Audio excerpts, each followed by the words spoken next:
Welcome back to Great Talks Wrestling. Welcome back to another video. It's time to talk about WrestleMania VII. An underrated show in my opinion. Had some very good matches on this show. This wasn't the greatest WrestleMania of all time. No, I'm not saying that. And I'm not saying it wasn't crap by a long way. There were far worse WrestleManias than this. Far worse. This had some very good matches. There was some great storytelling. A streak began. Let's have that right.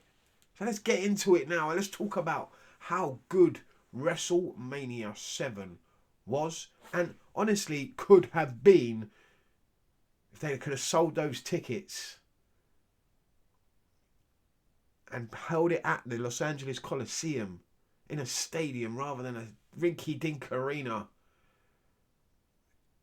It just didn't look right. It didn't feel like a WrestleMania crowd, really. I think that's the only thing for me where this was a bit of a letdown. You could tell the arena was quite small. Just didn't feel like a big deal. But the matches on show were very, very good. Started off with a decent tag match as well. Rockers versus Barbarian and Haku. 4 guys that can go in the ring. Barbarian and Haku, for me, I like them as a team. Barbarian is with Powers of Pain, Haku with the Islanders. Nah, man, these two together, they were a good fit, and it worked.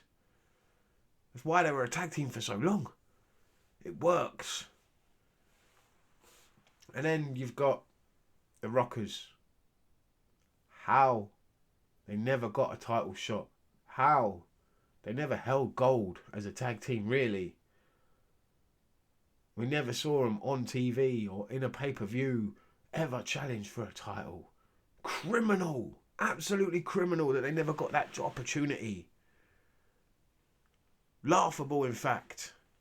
It was a decent opener, though. We moved to Kerry Von Erich versus Dino Bravo. It was what it was. Kerry Von Erich, or Texas Tornado, getting the win. Of course, he's beating Dino Bravo. Do me a favour. But yeah, move on. British Bulldog versus the Warlord. Less said about that, the better, really. Warlord, man, in a singles match. It's not pretty. Not pretty. Wasn't great to go back and watch it again now. British Bulldog got the best out of him that he could. Made it passable at least. The Nasty Boys versus the Hart Foundation. The tag team titles were on the line. And the Hart Foundation, the tag team champions, yet again. This was very good. I really enjoyed this match.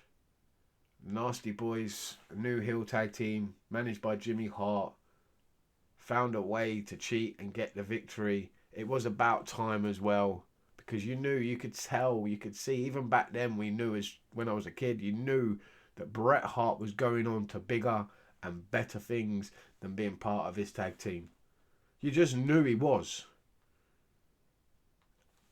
So it was time, really. After this, they pretty much disbanded the Hart Foundation, and Bret Hart was off and running in his singles career. And poor old Jim Neidhart, really. But anyway, Nasty Boys win the gold, and they hold it for some time till SummerSlam, I believe. But yeah, I always enjoyed the Nasty Boys. Heels, better as heels than they were as baby faces. And I'm going to enjoy seeing how they do within the WWF. I was always a fan of them. And then when they move on from there. But yeah, the Nasty Boys, a good team. And this was a decent match. A good tag team match. And we had Jake Roberts versus Rick Martel in the blindfold match. Now, some people shat all over this. Don't like it. Think it's stupid, ridiculous. I kind of enjoyed it. Going back and watching it again. I knew I enjoyed it as a kid, and I enjoyed it just as much now. It was entertaining. Right person won, had a story to it, good story to it, and the right person got the win. What was not to like about this? We move, because we've got the start of the streak. The streak began at WrestleMania VII. History was made. History began on this night. The Undertaker against Jimmy Superfly Snuka. Okay, let's have it right. Wasn't a young, fresh Jimmy Snuka, in his prime Jimmy Snuka. This was seen better days Jimmy Snuka, but still, this was The Undertaker starting the beginning of the streak by defeating the Superfly Jimmy Snuka, a big name within the WWF. Let's have that right. The Superfly was still seen as quite a big name, even in 1991. So for The Undertaker to get that win over a big name like Jimmy Snuka already propelled him up the rankings. And this year, 1991, is going to be one hell of a year for The Undertaker. Let's have it right. More to come from him. Much more to come. Very exciting times. The retirement match pretty much stole this show. What could have and should have been for the title, really, it should have been Ultimate Warrior versus Randy Savage for the title at WrestleMania VII in the Coliseum. But that didn't actually happen. We had a retirement match, Randy Savage versus Ultimate Warrior, and what a fucking match it was. Let's have it right. Ultimate Warrior's best match of all time. You'll never see a better Ultimate Warrior match. And one of Randy Savage's best matches as well. Let's have that right. And probably one of the best stories ever told at WrestleMania within professional wrestling. Let's have that right. This story it wasn't all about Ultimate Warrior and Randy Savage, really. It was more about Miss Elizabeth and her story and her relationship with Randy Savage. And even though these two put on one hell of a match, the storytellers, the way it was told by two certain people that delivered it better than anyone else could and probably ever will, in Miss Elizabeth and Sherri Martel. Fantastic. The way Sherri turns on Savage after the match, beating the shit, kicking the shit out of him when he's down, kicking the man when he's down. Her meal ticket, she's done. She needs to move on and find something else, and she does later on in the show. Catches herself $1 million man. A sugar daddy. But here she's beating the hell out of Savage. And who should save the day? Who should come to Randy's rescue but Miss Elizabeth? She gets in the ring and it's on. Finally, we've been waiting to see this. Miss Elizabeth and Sherri Martel, Scary Sherri, Queen Sherri, whatever we're calling her. They finally lock horn, and of course Miss Elizabeth gets the better of her. And then Randy comes to, swings out a couple of times, thinking Miss Elizabeth is still Sherri. Then he looks and sees who it is, realises who it is. They embrace, the crowd go wild, everyone's bawling their eyes out. What a moment, one of the best moments ever at WrestleMania, without a doubt. One of the greatest stories ever told between Miss Elizabeth and Randy Savage. And you've got to throw in Sherri Martel as well in the mix there.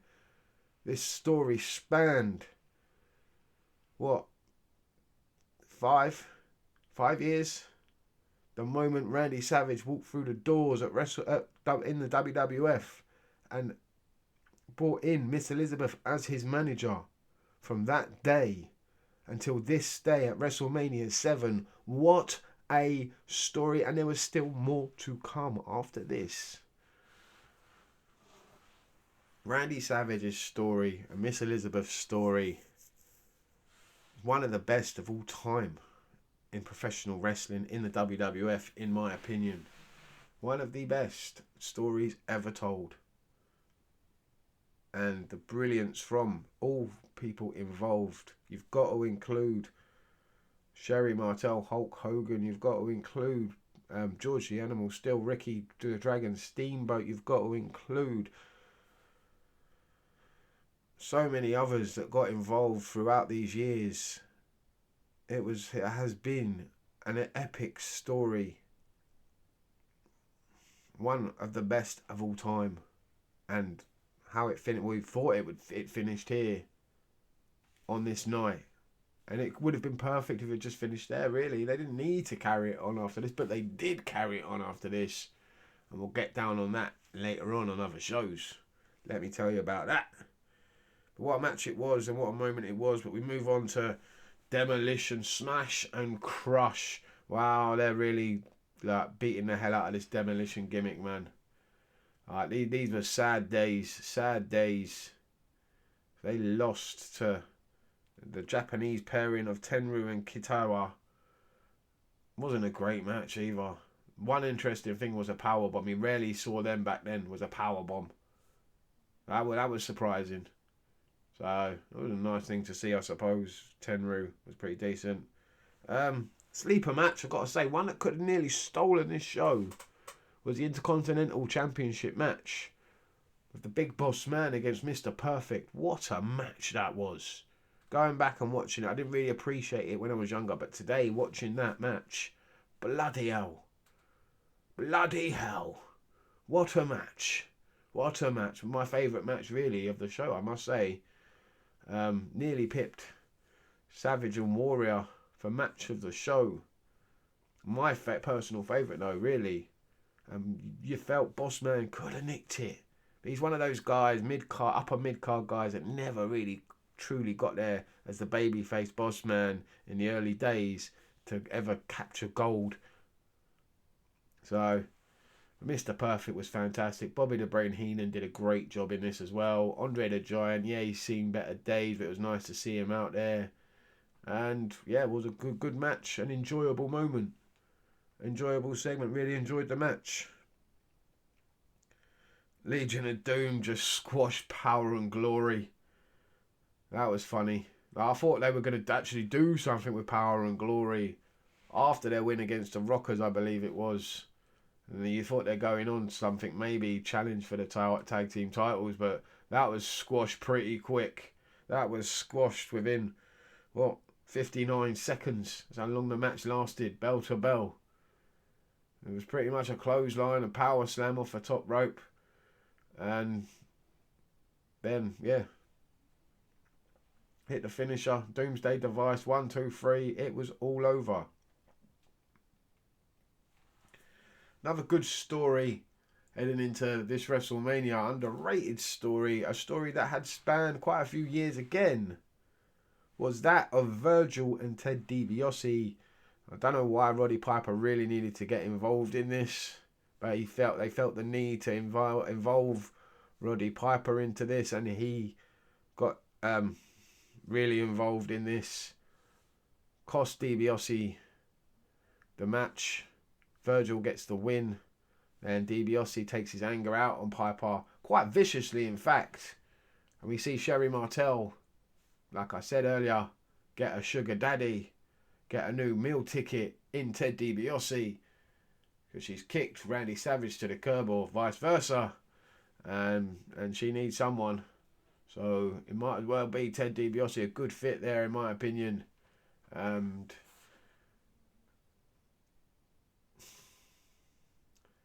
yeah, Virgil weren't for me, man. I'm sorry, he just didn't have it at all. Very, very, very poor.